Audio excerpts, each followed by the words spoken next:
Պուտին մարդասպան, Լավրով մարդասպան,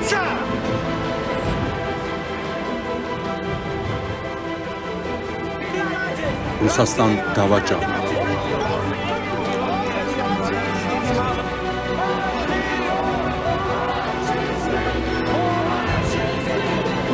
ֆաշիստներ,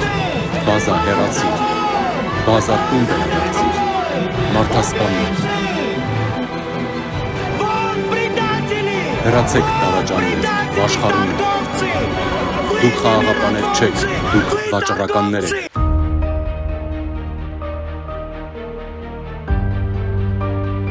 Դուք շատ պետք եք մեզ, մենք էլ ձեզ։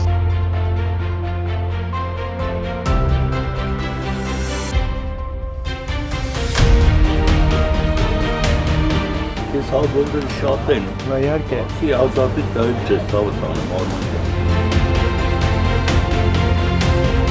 Շատ ուրախ եմ տղես։ Ապրեք։ Ձեր խոսքը 100% կիսում է։ Պուտինի դեմ որ ասեցի, ասի արեսին ոգուս սրտից ապարխում էսի, ցավը տանեմ էդ ռուտա մեդենի պետք է լարել։ Ձեր նման ապոզիցիայապեր ոչ Բրիտանի առաջ։ Ձեր ասած ուժերը, Պուտինը, Էրդողանը, մեկ է Ալիևը։ Հիմա մենք ինչ պիտի անենք։ Սրան պիտի պատասխան տանք որպես ժողովուրդ, որպես պետություն։ Հիմա իրանց կամքը, որ մենք չպիտի գնանք, չպիտի դաշնակցենք ուժեղների հետ։ Դուք, որ մեկի մասին պատկերացում կամ տեսակետ եք կազմում, ասում եք, ով են դրա ընկերները։ Հայաստանը, հիմա այդ ում որ իրենք ուզում են երաշխավոր բերեն, 2020 թվականի նոյեմբերի 9-ի հայտարարությունը հիշում եք, այդ հեղինակը գիտեք ով է, Պուտինը, ասեց ես եմ գրել, այդ հայտարարությունը Էրդողանի հետ, այո, պայմանավորված հայկական պետականությունը կազմալուծելու, չեղարկելու վերաբերյալ պայմանավորվածություն։ Գերույթներին Արմանին ամենաշատը։ Շնորհակալություն։ Ազնվորեն եմ ասում, առանց այսպես մի հատ մշուկ կեղծիք։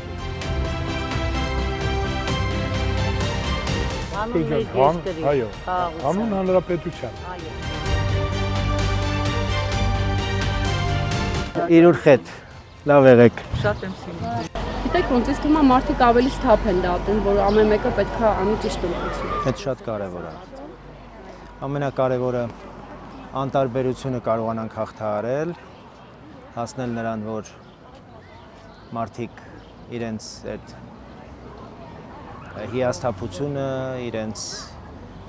տենց նեգատիվ տրամադրվածությունը, ոնց որ դուք եք ասում վատ, հաղթահարեն, դուրս գան գնանք քվեարկության։ Մենք ասում ենք, որ մեր երաշխավորը մենք պիտի լինենք, մեր գիտակցությունը պիտի լինի, մեր սթափությունը պիտի լինի, մեր ուժը պիտի լինի, մեր դաշնակիցների հետ պիտի կարողանանք ոտքի կանգնենք, որովհետև այս փալասը, որ Պուտինին բերել կապել էին մեր գլխի, այդ Պուտինը մեզ բերեց հասցրեց այսօրվա։ Իրանք ուրիշ Հայաստան չեն պատկերացնում։ Օտար մարդը չի կարող։ Լսրա հայերենը լսել։ Ինչ-որ բան որոշի ես այդպես եմ կարծում։ Այդքան բան։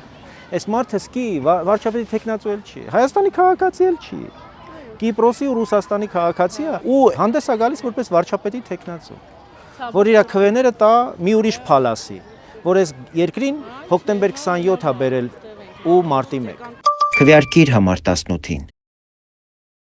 Ինչի եք պատրաստ հանուն հանրապետության։ Ես ամեն ինչի եմ պատրաստ։ Պատրաստ ենք ամեն ինչի։ Ամեն ինչի։ Հանուն հանրապետության։ Գիտեք, քանի որ սա իմ հողն է եւ իմ տունն է։ Ամեն ինչի։ Ամեն ինչի, միայն մեր երկիրը լավ լինի։ Հանուն հանրապետության ամեն ինչի պատրաստ եք։ Քվեարկիր համար 18-ին։ հանուն հանրապետության, քո ձայնը խորհրդարանում։ Այդ թանկացումը թոշակառուի համար ամեն ինչ են թանկացնում ախր։ Մենակ մի բանը չասեց, այս մի բանը ասեց, հա։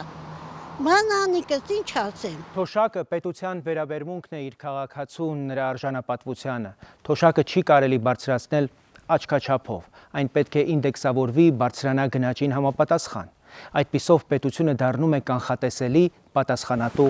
եւ արդար։ Ապրիլի 1-ից թոշակը բարձրացավ 10,000 դրամով, գումարած բոնուսները։ Դա շատ լավ է, բայց այսօր մենք տեսնում ենք, որ միանվագ բարձրացումներն արագ մաշվում են գնաճի տակ, իսկ մարդը մնում է նույն անորոշության մեջ՝ վճարել կոմունալը, թե ապահովել իր նվազագույն կարիքները։ Սա պետության որակի հարց է։ Բարեկեցիկ պետությունը պետք է պաշտպանի նախ ամենաթույլին։ Եթե տնտեսությունն աճում է, այդ աճը պետք է զգա առաջին հերթին թոշակառուն։ Պետական ծառայողը կարող է սպասել, պարգևավճարները պետք է հետաձգել, թոշակը չի կարող սպասել։ Մենք առաջարկում ենք թոշակների անհապաղ բարձրացում 30-40 հազար դրամով։ Մեր հստակ հաշվարկները ցույց են տալիս, որ Հայաստանի տնտեսությունը լիովին կարող է ապահովել այս քայլը։ Քվեարկիր համար 18-ին, որ թոշակը դառնա արժանապատիվ կյանքի երաշխիք, հանուն հանրապետության, քո ձայնը խորհրդարանում։ Տասնյակ տարիներ առաջ մարդիկ տարիներով ազնիվ աշխատել են, կոպեկ առ կոպեկ խնայել ու իրենց կյանքի վաստակը վստահել են խորհրդային խնայ բանկերին։ Անարդար կարգի համաձայն այսօր շատերը կյանքի ընթացքում չեն հասցնում ստանալ իրենց գումարը, իսկ մահից հետո նրանց ժառանգներն էլ մնում են առանց այդ իրավունքի։ Մենք պարտավորվում ենք շահառուների տարիքային շեմը իջեցնել 10 տարով, որպեսզի մարդիկ կենդանության օրոք հասցնեն ստանալ իրենց գումարը, իսկ եթե չեն հասցրել, այդ գումարը պարտադիր պետք է փոխանցվի նրանց ժառանգներին, ամուսնուն, տիկնոջը կամ զավակներին։ Քվեարկիր համար 18-ին։ Մենք պարտավորվում ենք վերադարձնել ձեր ավանդը։